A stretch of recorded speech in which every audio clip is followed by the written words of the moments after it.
Yes. Asking for more and the spirit asking for more.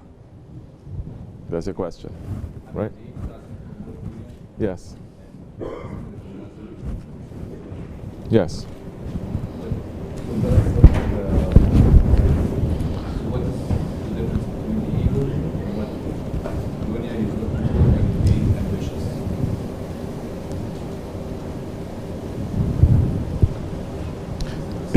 I understand. It's a matter of orientation. If you orient yourself to Akhirat, you can use the dunya too. Then you can be ambitious in the dunya. You can be ambitious to take over the whole world. But your orientation, your goal is what? Allah. You understand? But the ego, Allah is not in the picture at all. It may use Allah, it may use the Prophet, it may just make lip service, but it's not about haqq. It's about pleasing itself and raising itself to the position of an ilah, of a Lord. You understand? So this is, and for the one whose orientation is Allah, it doesn't matter to them what they want. They say, if you want me to take over the whole world, I will. If you want me to live in a cave, I will. Whatever is your will, I listen and I submit to you. The ego doesn't listen or submit to Allah or to anyone but itself. The ego will not even submit to anyone else's ego. You understand? Ego is saying, no, me, why I should be listening to you? That's why egos and egos, they will always clash, no? So again, it is a matter of orientation, matter of intention, matter of your goal, your priority. If your priority is Allah, if it is, it's been on, right? If the priority is Allah, like the Ottoman sultans, from very young they're trained to take over Istanbul, take over that, from very young. Why? Because Istanbul at that time, it was great. It was Constantinople at that time, Constantinia at that time, it was only a shadow of its real self. They've already been, how you say, messed up. Let's use nice Sohbet words. They've already been messed up by their own Christian brothers from the Latin part, not the eastern part, the Latin part, from Rome. First time they came, thousands. There was a time when they took over, and because you see, they came, they say we have to declare war against the Muslims. They make a crusade. Then what happened? They came, but nobody planned anything because everyone is filled with the Spirit. So this very smart man, he says, okay, I'm going to bring everyone, I'm going to take you to Constantinople. Also because there was one time the leader of Constantinople was asking for help. And then there was another one who was saying, if you support me to become the new emperor, then I'll let you to come and to help me. So he did. They came inside, they destroyed everything. They've never seen like that before in Western Europe. They put him up, and then later they put him down. Then they put up their own ones, and they ruled for a few years. They destroyed so much. But what were the Ottoman sultans? They were training their children. What were they running for? They were running to fulfill the hadith of the Prophet. They were running to fulfill the prophecy of the Habib. They were running to get the pleasure of Allah and His Prophet ﷺ. That was what they were running for. And that was what every Sahabi was running for. That was what the Prophet ﷺ was saying. This is going to happen. When the Sahabi Kiram, they received the Shahadat from the Prophet ﷺ, their lives did not become better in terms of the dunya. They were hunted down, they were massacred, they were tortured, they were starved, they were beaten, they were humiliated. And I'm throwing out all these words, but these words are very heavy words. And especially heavy words for Arabs. Correct or no? to even be insulted, oh, generations you're going to fight. And this, because of that Prophet ﷺ, they were willing to be humiliated, shamed, tortured, beaten, driven out, because they tasted the sweetness of the truth. So they had that. It was very easy for the Prophet ﷺ then to say, okay, now let's just go and have our own little enclave, have our own little community, and don't bother people, let people not to bother us, and try to have an easy life, a good life. They didn't. He didn't.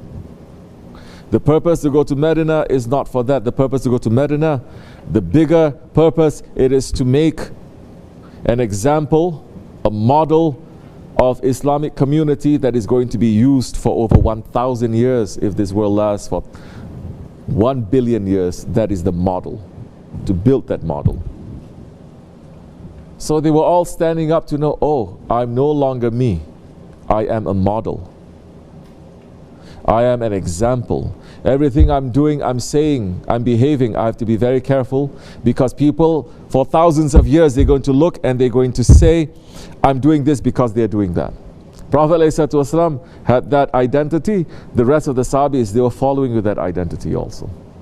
But what am I trying to say? They could have just had a simple life. They didn't.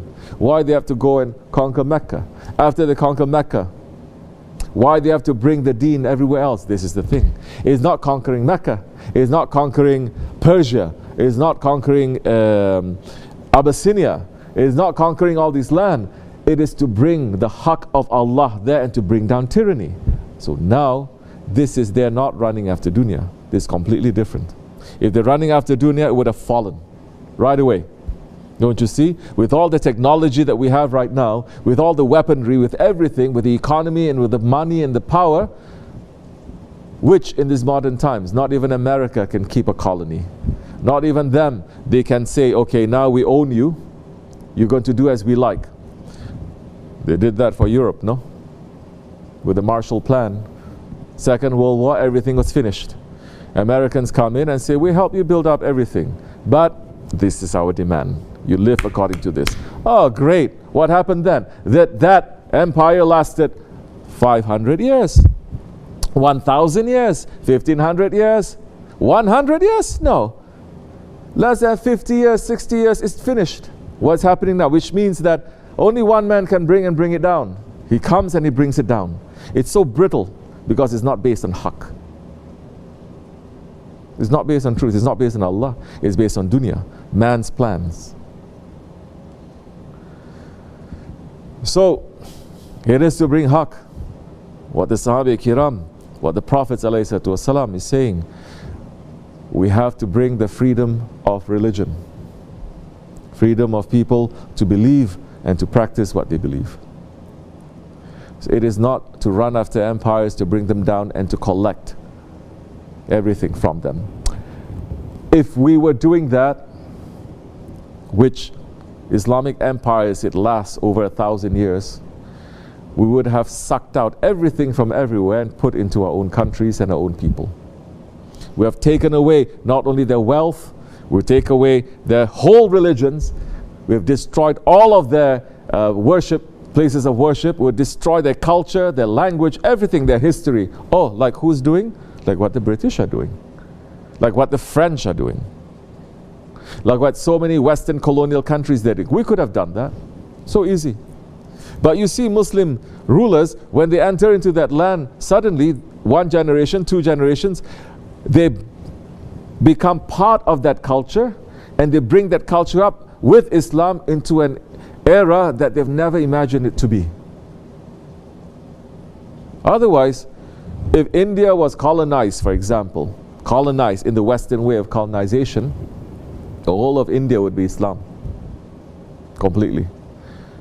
There would not be one single temple that is going to be there. They would take away their language to say now everyone has to speak what? Turkish, Urdu. 1,000 years. Different parts of the Muslim world, 300 years, 500 years, 1,000 years, 1,500 years. The Ottomans did not do that. They could have done that. But to do that is to go against Allah's law. But you see, you don't see Muslim countries in Egypt, in parts of the Ottoman Empire, you don't see them trying to force their own way into the country and to change it. To say, if you don't become Turkish like us, if you don't become Arab like us, you're second class forever. No, you don't see that. But you see so many parts of the world crippled because of their colonial experience with the West. I'm speaking like this. Of course, I'm expecting intelligent people to weigh it and to speak it. I don't have time to validate everything that I'm saying. If you understand majority of the words I'm saying, you're going to understand that. Don't later come up to me, well, Sheikh, it's not all Westerners. You hate all Westerners. Bruh, why you don't come to me when I say Muslims are idiots? Why you don't come to me to say, Sheikh, not all Muslims are idiots? Why you don't come to me and say, oh, Pakistanis are idiots? Why you don't say, why are you jumping to say, why are you hating the West so much? I don't hate, I'm living here in the West. Islam is going to come up from the West. But there are things that we need to talk about, things that we need to discuss, things that we need to understand. And whatever I'm saying, although I'm speaking very simple language so everyone can understand, I challenge you to say it's not true. I challenge you. I'm not saying anything. And it's not because of my religion or because I'm wearing a turban I'm saying this. I'm not saying anything. Especially with the situation here in America and everywhere else in the world with the Black Lives Matter movement that is coming out. Everyone is saying, now we have to talk. They're getting very angry in England. They say, we have to tear down the statue of Churchill. And then the members of parliament, they support and they clean up the statue and say, no, he saved us from Europe, from Nazism. Good. Now at least you're talking. Two, they're both true. He did save Europe from Nazism, yes. But he was also a tyrant. That millions died because of him. That if he were to succeed in the campaign of Chanakala, he would have been the Prime Minister of England to bring down the Khilafat. Nobody talk about this. If people are talking about this for 100 years, 50 years, 60 years, even 10 years, then we don't have to push to extremes. Now, because nobody is talking about it, oh, you cannot talk about it, he's great, he's a saint. So people are fed up. Bruh, it's not Muslims who are doing that to his statue. Huh? It's not Digi Bengalis going there to pull him down, although he made the Bengalis to have he forcibly starved them to divert all the resources to the British soldiers to what? Save Europe from Nazism, of course. But at least talk. Over there, there's that problem. Over here is a problem. North and South never finishing. Why is never finishing? Because you never talk. But Americans, first class, talk, blog, talking, text. But empty. Why you don't sit down? You didn't finish the job from the Civil War. You didn't. People are still separated. Why the country is still not coming together? You're the richest country, the most intelligent country. Why are you not sitting down? Oh, I know why. You cannot. And this war is not between Muslims and white people. It's not between black people. It's between white people and white people. So you white people, you cannot talk with yourselves. You have a problem. If you don't talk amongst yourselves with this problem that you have, you think you're going to sit down with a black person to talk about their problems that you made? You think you're going to sit down with the Native Americans and the problems that you made? No, you're not going to. But, Allah, this is what? 2020. 2020, they're saying you're supposed to have a vision, right? Vision 2020, you see clearly. This is the most blind time in the whole history of the mankind. No vision. Because the aim must be to know what Allah's plans are and to look with that vision of Allah. Everything else is going to be a failure. It is going to be malayani. It's going to be a disaster. Maybe 1 year, 2 years, maybe 10 years, maybe even 50 years. I cannot say 100 years. I can't. But empires in the past, thousands of years, they are lasting. Yeah, they have war and all of this. Like this? No. Not a single day is passing for the past 100 years. Maybe I'm exaggerating a little bit, but you know, understand. It's not an exaggeration. For the past, since the Second World War, there's not a single day that has passed that there is not a war that is happening in this face of this earth. There's always a war somewhere. Why is that? Because people should just love each other. They shouldn't fight. Bruh, you idiot. It's not about love or hate. It's about money. It's about capitalism. Because when there is peace, you cannot make money. You have to have war. You cannot control the people if they don't have fear. The biggest fear of the people is what? War. Because during wartime, all governments, they take all the power, all your talk about democracy, hypocrisy, finish. Now everything is centered into one or a council. Oh, so now you want to be king? Now you want to be king. There's a problem there. Oh, just talk, bruh. Just talk. Give the person to talk, even if he doesn't like you. Let him to talk.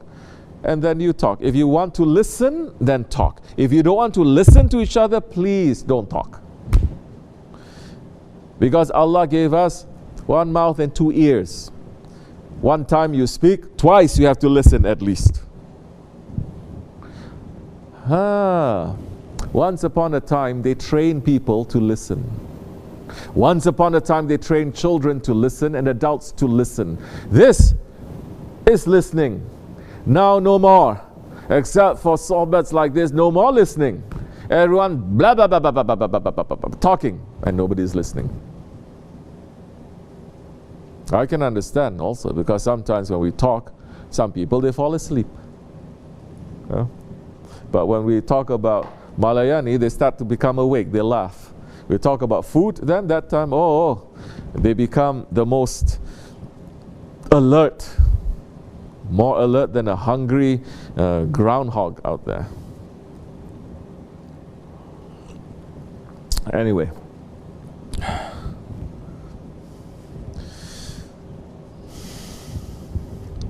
We have to put Allah and His Prophet ﷺ and their inheritors front and center, in front of us, always. Those who say, I don't follow any Shaykh, my Shaykh is the Prophet, I ask them, you don't look like a Sahabi. You don't look like a Sahabi. You don't talk like a Sahabi. You don't dress like a Sahabi. You don't live like a Sahabi. If you claim to be what you're not, you're called a liar and a hypocrite. Because those ones who say, no, I don't need any guide, my guide is the Prophet, then you have to live like the Sahabi. Well, they don't. So you became munafiq too. You want the best of the dunya and the best of akhirat in the most munafiq way. The best of dunya is whatever the unbelievers make this dunya to be, the pleasures and the treasures, that's the best of the dunya. Best of akhirat means the highest stations. But you're not looking at the best of this dunya the way that the Sahabis are looking at this dunya. You're not looking at the best of this dunya the way that the prophets, they're looking at the dunya. But when we talk like this, people say, what do you want? Us to live in caves? I say, what's wrong with living in caves? You know, if you live in caves, you have lesser chance of making a mess of this whole world. Number one. Number two, Bruh, this is the Prophet's teachings, that for 1400 years we're carrying it properly, that we're speaking in every way, in every direction. Yet, you see Islam rising to be a world power. We were not living in caves. So, you just like to talk nonsense because you're so idiot. You don't want to use, you only know how to argue and to fight. Everyone is interfering to everything. You're not listening. Everyone is interfering. Now, women's interfering too into religion. It is forbidden. It's not my words, the words of the Prophet ﷺ. MashaAllah, so much enlightened Muslims we have around. That's why there's so much light everywhere.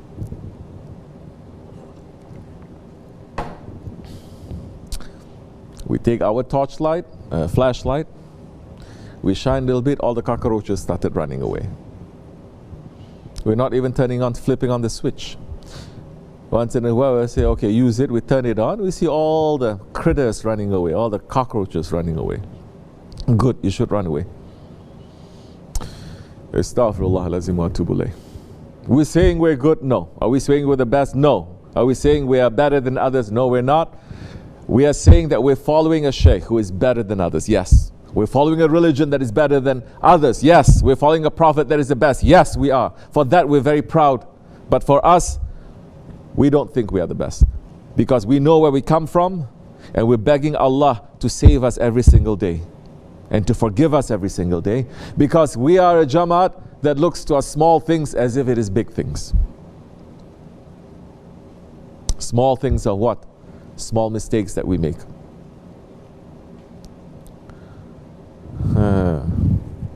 Some people asking for differences. Sit in the Sohbet, you will know. Come to visit us, then you are going to know the difference between this Jamaat, other Jamaat, this Tariqat, other Tariqats. Hasbunallah ni'mal wakil. Anyone, you want to hear these words, you are welcome. If you don't want to hear these words, just say, here's a crazy person screaming and shouting at himself. Good, leave it here, I'll take it for myself. May Allah forgive me, inshallah. May Allah bless you. Al-Fatiha. Amin. Assalamu alaikum.